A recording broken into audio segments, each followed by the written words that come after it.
If you wish to get to know yourself, observe how you interact with the unknown. That's Gurdjieff, and what a powerful thought, isn't it? It really is. Sets the stage perfectly. And that's exactly the spirit for the deep dive today. We're back, continuing our journey into that incredible report, The Paradoxical Cosmos, Syncretic Pathways from Source to Self. Yeah, this is part 2 of our 3-part exploration. Right.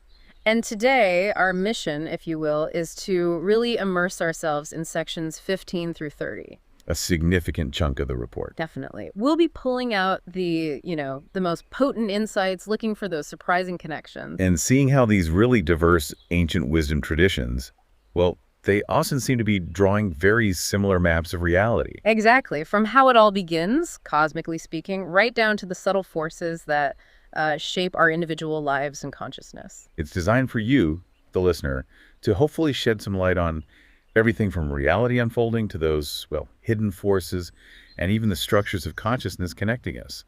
And we'll be getting into some really fascinating, maybe even mind-bending concepts today. Absolutely. Like how suffering can actually be a catalyst, for growth. Which feels counterintuitive sometimes. It does. And also the surprising roles of what we often just label evil or adversarial forces. Right, not just dismissing them. And how different traditions from Gnosticism to anthroposophy offer these strikingly similar maps of both the inner and the outer worlds. So you should expect hopefully some real aha moments today, maybe a completely new way of looking at your own journey within this, paradoxical cosmos, as the report calls it. It gets really interesting from here. Okay, let's dive in. Let's unpack this. The cosmic unfolding, from unity to multiplicity and Baki.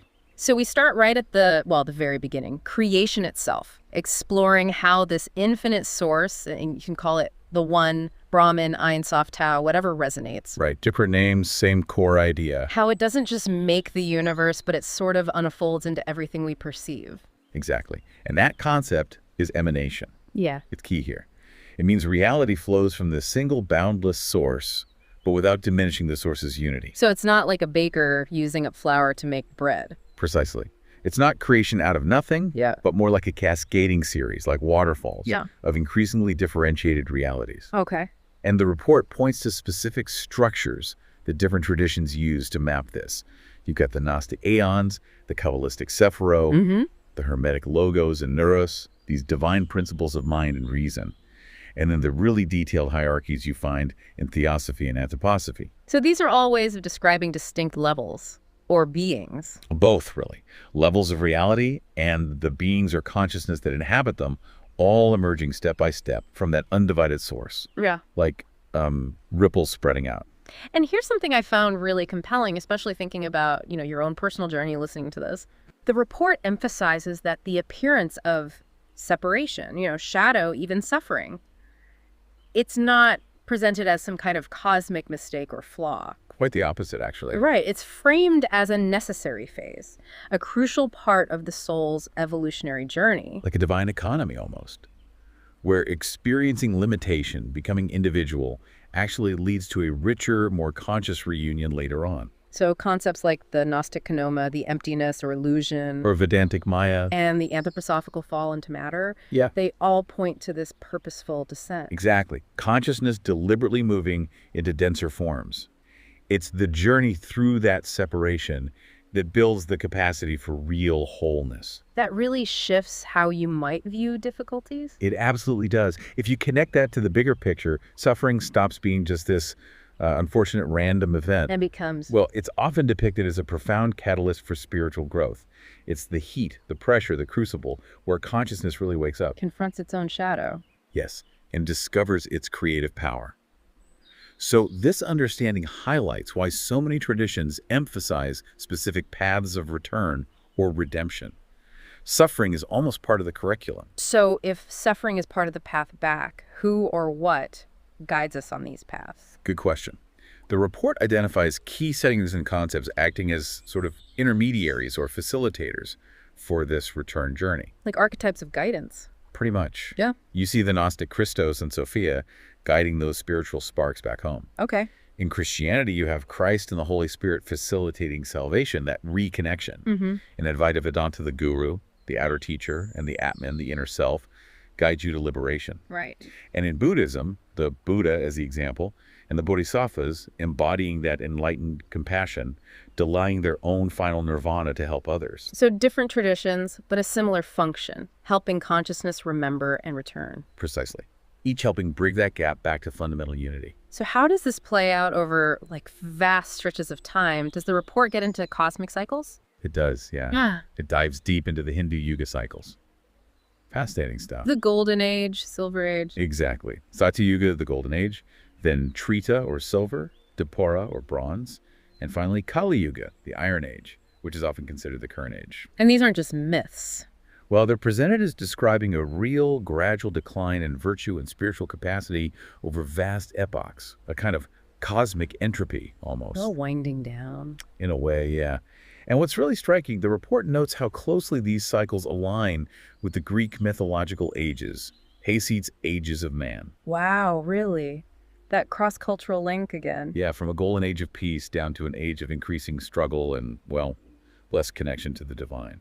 It suggests a universal pattern of cosmic ebb and flow affecting us over millennia. That's huge. And for listeners maybe interested in practical paths within these cycles, does it touch on different types of, say, Buddhism? It does. It briefly distinguishes the main branches, which is useful. There's Theravada, often seen as the way of the elders, really emphasizing individual liberation through disciplined practice, sticking close to the earliest texts. Right. Then Mahayana, the great vehicle, which stresses universal compassion and the bodhisattva ideal, that commitment to help all beings find liberation. That's a big difference in focus. It is. Then you have Vajrayana, the diamond vehicle, prominent in Tibet, using more esoteric tantric methods, visualization, ritual, direct experiential work for rapid transformation. More intense, maybe.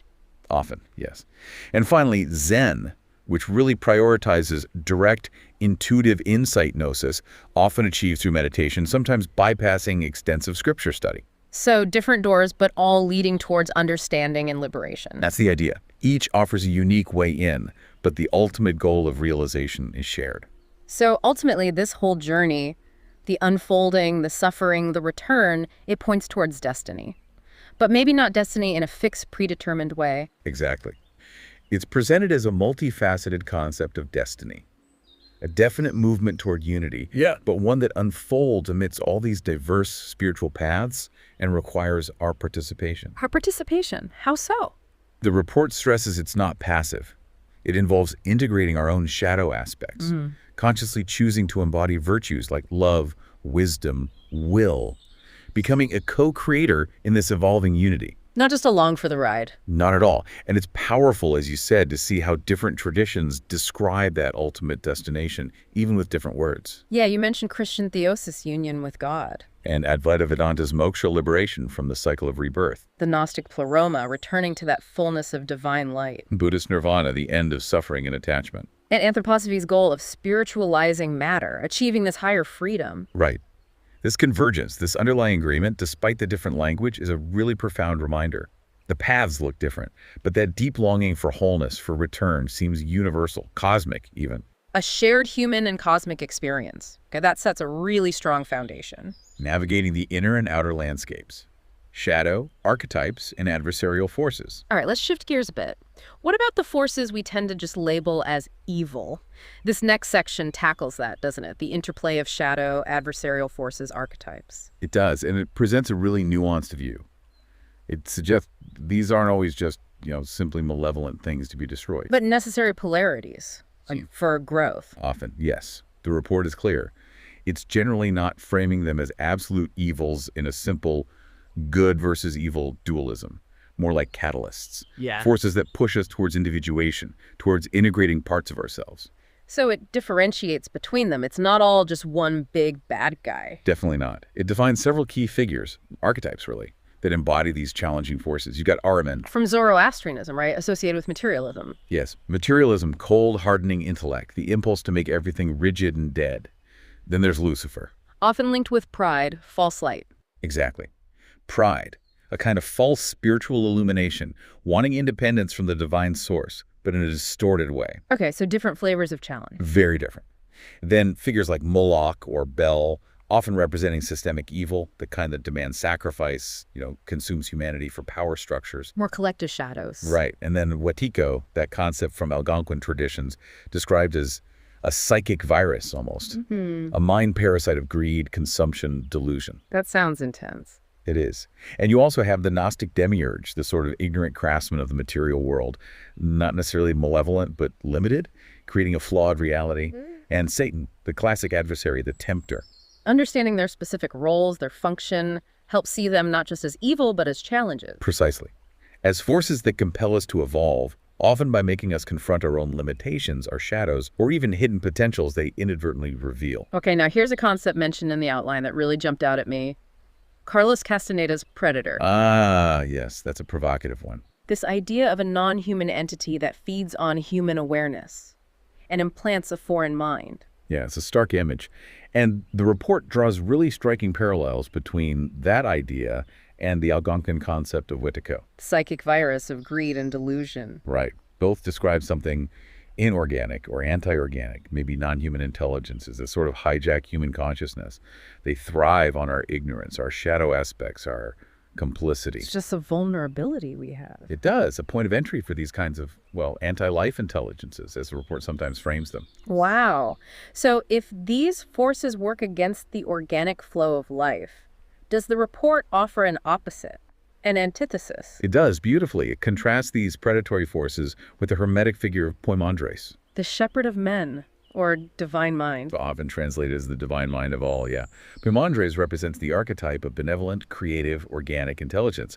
Unlike the predator, or Wetiko, Poimandres is described as liberating, nurturing spiritual growth, guiding consciousness upward. So a clear contrast between forces that diminish consciousness and those that expand it. A very clear and compelling one. Which then leads to a really practical question for anyone listening. How do you spot that foreign mind within yourself? How do you disidentify from it? Exactly. How do you consciously align with your own innate divine mind instead? And the report connects this to Steiner's Asuras, too. It does. Steiner described the Asuras as beings aiming for absolute separation, destruction, even trying to sever the human I, our core self, from its spiritual source. So the path of liberation isn't just thinking nice thoughts. Not at all. It involves active discernment, recognizing these potentially disruptive influences, whether you call them Wetiko, Asuras, or something else, and consciously choosing to align with that organic divine intelligence, moving towards integration despite these forces. Okay, this seems like a perfect place to bring in Carl Jung. His archetypes feel essential here. Absolutely crucial. Jung gives us this amazing, universally applicable map of the psychic structures that shape everything: myths, religions, our dreams, our personal lives. These recurring patterns found everywhere. Yes, they're like a universal grammar for human experience. And Jung differentiated between the collective archetypes, those deep inherited patterns. Like self, the shadow. Exactly. The self represents wholeness, unity. It echoes concepts like the monad or the Christos we discussed earlier. The shadow is all our repressed stuff, and you can see how it mirrors figures like Ahriman or Wetiko. Then the anima, the inner feminine, like Sophia perhaps, and the animus, the inner masculine, maybe akin to the logos. And these aren't just abstract ideas. No, the report emphasizes they correspond directly to the gods, angels, demons, mythic figures we find in every single spiritual tradition. It shows how universal they are. But Jung also talked about personal archetypes, right? More related to our individual lives. He did, and that's also really helpful for understanding ourselves. Things like your persona, the social mask you wear. We all have one of those. We do. And your personal shadow, the specific things you've repressed based on your life. Yeah. And also the inner guide or guardian archetype, that source of inner wisdom. And the report mentions a neo-Jungian model too. Moore and Gillette. Yeah, that's a useful extension. They distinguish between the immature hero, that stage of striving, proving yourself, maybe a bit reckless. Then there. Haha, yeah. And the mature warrior, which is about disciplined, purposeful action, courage, combined with ethics and responsibility. It helps map our own development, recognizing those heroic struggles are often necessary stages, but not the endpoint. So how does Jung's theory bridge the gap between these huge cosmic principles and our individual psychology? Well, the report explains it beautifully. It calls Jung's archetypal theory a kind of cosmic interface. An interface. Yeah, it translates those vast universal principles like emanation, polarity, return into the psychological patterns that actually shape your individual experience. The patterns inside us reflect the patterns out there. A deep resonance between the micro and the macro. Exactly. So what's the takeaway for you listening? What does this mean practically? It means your personal journey, your quest for wholeness, what Jung called individuation. It's not just a private psychological project. It's more than therapy. Much more. It actually mirrors and participates in the cosmic return to unity. Integrating your personal shadow isn't just good for you. It's framed as cosmically necessary. It reflects the way the universe itself integrates all aspects of existence. My inner work echoes the cosmos's work. In a very real sense, yes. Your inner landscape reflects the universe's design.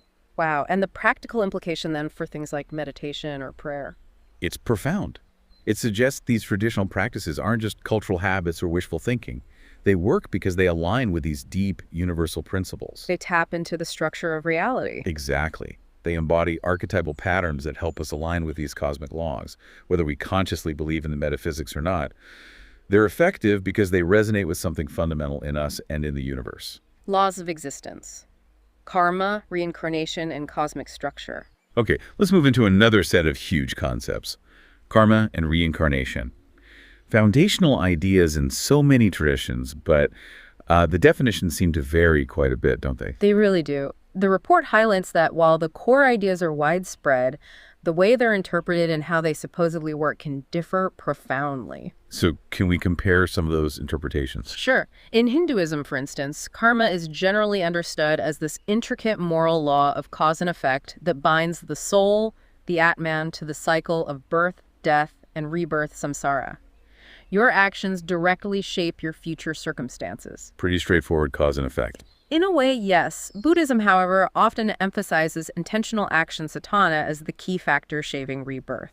And it's less focused on a permanent soul and more on a continuity of consciousness conditioned by karma. Subtle but important difference. Very. And then Jainism has this really unique view. They see karma not just as a law, but as actual subtle physical particles, like a fine dust. Wow, physical? Yeah, that literally stick to the soul based on your actions, thoughts, and words, weighing it down. Purification involves shedding these karmic particles. That's fascinating. And theosophy or anthroposophy? They tend to frame karma less as a system of reward and punishment and more as a developmental learning process. It's about opportunities for the soul's growth, balancing past actions, and consciously evolving over many lifetimes. More like cosmic education than cosmic justice. That's a good way to put it, yeah. More about evolution and learning. So if we're talking about cycles of lives, what happens between lives? Does the report touch on that? It does. It explores the concept of pralaya, Which means? periods of cosmic rest or dormancy. It can refer to the universe dissolving between vast cycles of manifestation, or perhaps the state of a soul between incarnations, a time of assimilation or repose, not active evolution. A cosmic pause button. Kind of, yeah. And then there's a really intriguing, maybe slightly unnerving idea mentioned, the second death. Not physical death. No. Some traditions describe this as a potential final dissolution of individual soul continuity, like losing your unique spark, an irrevocable separation perhaps, if certain spiritual work isn't accomplished. It really underscores the importance of conscious development. Makes the stakes feel higher. It can, yeah. Now, here's something from the outline that surprised me.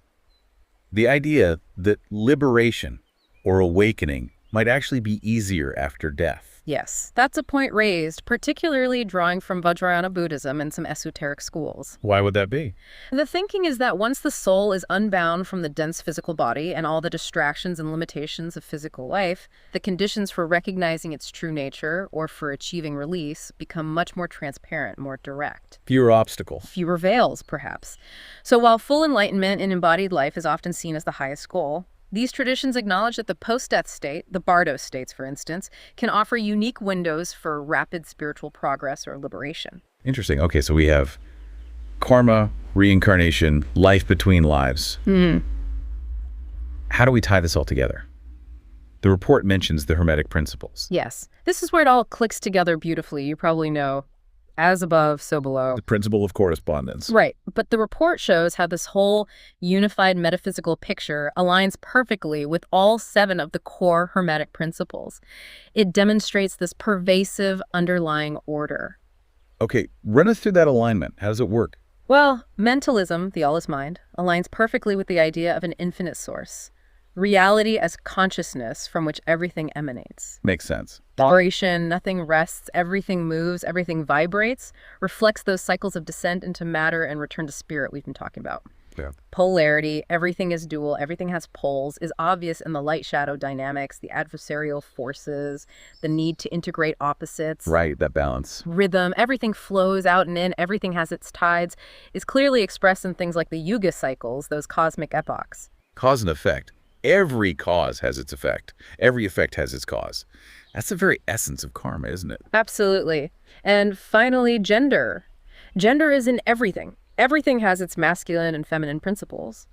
We see that in the archetypes like the anima and animus, the divine feminine and masculine principles structuring reality. Wow. So the alignment is comprehensive. It really is. It shows this incredibly coherent underlying structure to the cosmos that seems to pop up again and again across different traditions, all reflecting these fundamental laws. It connects the universal laws right down to our individual experience. The layered cosmos. Hierarchies, intermediaries, and states of being. Moving into the structure of the cosmos itself, it's not just us and the source, right? The report talks about hierarchies of beings, angelic hierarchies. Exactly. Beyond the human level, the cosmos is described as teeming with these ordered ranks of spiritual beings. Like a celestial organization chart. Uh-huh. You could kind of think of it that way. The report details various orders starting from beings closer to the material world, like elementals. Earth, air, fire, water spirits. Yes. Then moving up through angels, archangels, and then into those higher spiritual beings, often described in, say, Christian angelology thrones, cherubim, seraphim, each operating on different planes, different levels of reality. And they have specific jobs, specific functions. Yes, they're depicted as having distinct roles in the maintenance and evolution of the cosmic structure. They're not just hanging out, they're active participants in the unfolding of reality. It implies a universe far more populated and well-organized than our everyday perception suggests. And the report mentions a redeemer motif again here, like Sabbath in Gnosticism. Right. Sabbath is interesting because he's often depicted as an archon, initially part of the lower, perhaps rebellious powers, but then he repents, turns towards the divine light, and becomes this Christ-like figure, establishing a new order of spiritual agents around him. A redemption story within the hierarchy itself. Exactly. Yeah. And it parallels figures like the solar logos, or the Christian's mediating principles of cosmic order that guide souls back towards unity, often working from within the structures of creation. Okay, let's dive a bit deeper into those beings closer to us, elementals, intermediary beings. Yeah, the report explores this fascinating world. You have the gnomes, earth, undines, water, sylphs, air, and salamanders, fire. These forces seen as animating nature itself. And it contrasts them with humans. It does. Humans are often mythically described as being formed of earth and water, the physical body, but then imbued with the breath of life, air spirit, and a divine spark, fire. So we kind of bridge the elemental and the divine realms within ourselves. That's a cool way to think about it. What about other intermediaries? Jinn? Jinni. Right. It touches on jinn, those beings of smokeless fire in Islamic tradition, who often have free will and can be benevolent or malevolent. Then demons, or genie from Greco-Roman thought, often seen as personal guides, inspirers, or guardian spirits. And guardian angels, of course. Yes, the benevolent protectors, prominent in Abrahamic traditions. It really prompts that call-in. What are the roles of these diverse, non-human intelligences in our lives? Are they just symbols, psychological projections, or actual entities we interact with? The report doesn't necessarily give a definitive answer. It presents the different perspectives found across traditions, allowing you to contemplate the possibilities. And it gets even more interesting with figures like the Nephilim or wild men. Yeah, these mythic figures are explored too. There are traits, whether it's gigantic size, wildness, interbreeding with humans, even cannibalism in some stories. They often symbolize these untamed, liminal, boundary-crossing aspects of reality. Bridging human and non-human or spirit worlds. Exactly. They can be seen as warnings or sometimes catalysts for change, representing energies or aspects of consciousness that defy neat categorization. The whole idea is this rich ecology of spirits, elementals, guides, angels, even these wild figures mediates between the divine, nature, and humanity. Understanding them helps us integrate those energies within ourselves. So the fact that so many traditions talk about these intermediaries, that points to something fundamental. That's the argument. The consistent presence of intermediary beings across cultures suggests a fundamental principle. Reality is structured hierarchically. Consciousness manifests at multiple levels, and each level serves specific functions in the grand cosmic economy. It's not just a random collection of stuff. Not according to these traditions, no. It's structured. These archetypal patterns of hierarchy reflect the same principles we see in psychology and cosmology. It suggests a coherent design. Which means the idea of having a guardian or a guide Isn't just a comforting fantasy or a cultural invention. It reflects an actual structural principle. Higher levels of consciousness naturally guide or influence lower levels towards integration, towards wholeness. It's built into these systems, so to speak, a necessary function for growth. Wow. Okay, let's look at a specific system, anthroposophy. Rudolf Steiner's concept of devachan. Yes, Devachan. These are described as spiritual worlds, heavenly planes beyond the physical and even the astral. But what's really intriguing, as you noted, is Steiner's distinction. Between regular devachan and evil devachan. Exactly. Regular or super-earthly devachans are realms of spiritual progress, harmony, working out positive karma. But then there were these evil or sub-earthly devachans. Which are, what exactly? Hells. Not quite like traditional hells. The report clarifies they're more like inverted shadow counterparts to the higher realms. They're associated with spiritual error, temptation, collective shadow influences. States of consciousness as much as places. Precisely. Linked to those adversarial forces we discussed, Lucifer, Ahriman, the Asuras, they embody collective delusions, destructive ideologies, personal temptations that can trap or influence individuals, and even whole societies. It's a sobering reminder that the spiritual path has real pitfalls. And this idea of shadow counterparts, does it link to other systems? It maps surprisingly well. Think of the Gnostic pleroma, the fullness of light, contrasted with the kenoma, the emptiness or shadow realm. Or in Kabbalah, you have the Sephiro on the tree of life, representing divine emanations. And the Glufoth. Exactly. The Qliphoth are the shells or unbalanced shadow aspects corresponding to each Sephira. They represent spiritual impurity, forces of separation, the dark side of the tree. It reveals this kind of universal spiritual topology. For every reality, there seems to be a shadow potential. Integration requires navigating both. Okay, shifting gears slightly, but staying with how consciousness creates. Western esotericism and chaos magic. Yeah. Sigils, servitors, egregores. Right. This section explores how focused intention, belief, and sometimes collective energy can, according to these traditions, literally manifest psychic entities or structures. Belief as a tool. Very much so, in chaos magic especially. Belief is seen as a flexible, pragmatic tool for shaping reality. So how do these specific concepts, sigils, servitors, etc., connect to the bigger picture we've been discussing? Well, sigils, which are basically symbols charged with intent, represent the creative power of the individual mind. Individuation in action, you could say. Okay. Servitors are more like autonomous thought forms created for specific tasks. They raise interesting questions about psychic responsibility, hierarchy within one's own mental landscape. Like creating little psychic robots? Kinda, yeah. Yeah. And then egregores are fascinating. They're collective group minds, formed by the shared beliefs, emotions, and rituals of a group. That sounds like it could connect back to. Exactly. The report draws parallels between egregores and concepts like the Gnostic archons, or even the Wetiko mind virus. It shows how collective consciousness can take on a life of its own, for good or ill. And God forms. God forms involve embodying or invoking specific archetypes, often ancient deities, to access their qualities or interact with those universal principles directly.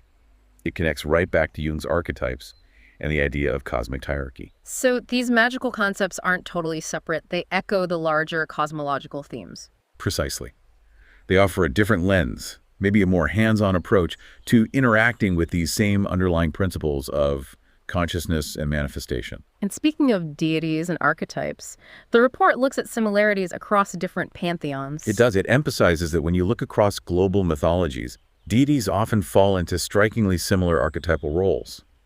It argues this isn't just coincidence. But evidence of those universal patterns again. Yes, showing how these deep structures of reality manifest through diverse cultural filters. Can you use some examples from the report, this cross-cultural map? Sure. It points to the light-bringer archetype figures like Lucifer, the Greek Prometheus who stole fire for humanity, the Sumerian Enki who gave wisdom, often bringing knowledge, but maybe with a rebellious streak or unforeseen consequences. Okay, I see that pattern. Then the demiurge, or world creator figure like Yaldabaoth in Gnosticism, maybe Saturn in some esoteric views with the craftsman, sometimes limited or flawed, shaping material reality. The divine feminine. Absolutely central. Figures like Sophia, wisdom, the Jewish Shekinah, divine presence, the Egyptian Isis embodying wisdom, compassion, nurturing, the matrix of creation. And the shadow or adversary? Figures like Ahriman, the Egyptian serpent Apep, representing chaos, maybe Moloch symbolizing destructive consumption, Wow. forces of opposition, entropy, challenge. And the trickster, always a fun one. Always. Hermes Mercury, the Norse Loki, Coyote in Native American tales. They challenge boundaries, disrupt norms, bring unexpected change, often through cleverness or cunning. Seeing them mapped out like that really highlights the recurring patterns. It's like humanity keeps telling the same core stories using different characters. Exactly. It suggests these archetypes represent fundamental forces or principles inherent in the cosmos and the human psyche. Okay, final section for today. The law of one material and its densities of consciousness. How does that compare to these other hierarchies we've discussed? This is a really neat synthesis. The law of one, channeled material from the Ra group, presents this model of 7 densities of consciousness evolution.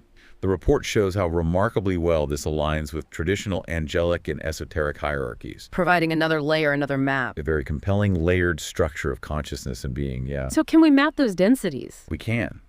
First density is basic elemental mineral consciousness awareness, existence. Think rocks, water, air. Okay. Second density is growth and movement plans. Animals developing basic consciousness. Makes sense. Third density is where we are self-awareness, choice, polarity, service to self or service to others. This is the density of decision. The crucial turning point. Very much so. Fourth density is a density of love or understanding. Consciousness becomes much more fluid, telepathic, focused on compassion and group consciousness. Moving beyond individual ego. Significantly. Fifth density is wisdom or light. Balancing love with wisdom, understanding manifestation, often associated with light bodies. Higher integration. Right. Sixth density is unity love light and wisdom light are integrated. Consciousness experiences itself as part of the all, working in complete unity, often linked to social memory complexes. Collective consciousness fully realized. Yes. And seventh density is the gateway density, completion, returning to source, the culmination of the experiential cycle before merging back fully. And how does this map onto, say, esoteric planes or angels? The correlations are quite direct. First, density aligns with the basic physical elemental plane. Third, with the astral emotional plane where choice is paramount. Fourth, with the mental love plane. Fifth, with the higher mental wisdom plane, sometimes called Buddhic. Sixth, with the atmic unity plane. And seventh, with the divine source plane. And the angelic orders fit in there too? Yeah, roughly elementals 1D, 2D, angels 3D guides, archangels 4D, 5D, up through thrones, cherubim, seraphim, corresponding to the higher densities 5D, 6D, 7D.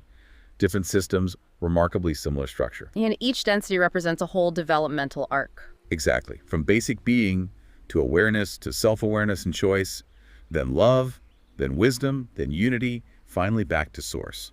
It's a journey. And the report even links sub-levels within our 3D to Maslow and Hawkins. Yeah, it points out how levels of need, Maslow, or levels of consciousness, Hawkins' map from shame, guilt up to peace enlightenment, can be seen as subgradations within the larger third density experience. It shows that same pattern of layered progressive growth playing out even within our current stage. A consistent pattern everywhere you look. Wow. That really brings it all together in a very structured way. Outro.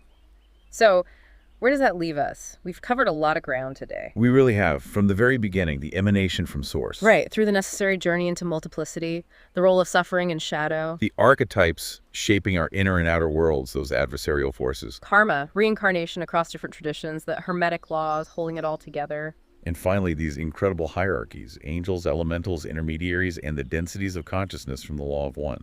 It really paints this picture of intricate syncretic pathways, just like the report title says.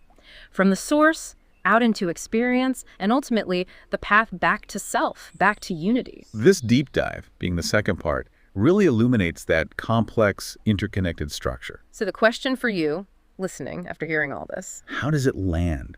How do these ancient frameworks, these sometimes paradoxical ideas, suffering as a catalyst, the necessary function to evil, this multi-layered, populated universe, how does it resonate with your own life? yeah, with your own experiences of growth, the challenges you face, maybe your sense of purpose, can you see echoes of these patterns? Because understanding these deep layers, these connections, it really can shift your perception. Deepen your own journey of self-discovery, of integration. Definitely. So we really encourage you to ponder these connections. Observe how they might be subtly, or maybe not so subtly, playing out in your own life. It's food for thought for sure. Absolutely. And please join us next time as we continue our exploration, diving into the final sections of the Paradoxical Cosmos. We'll be completing the picture. Looking forward to it. Me too. See you then.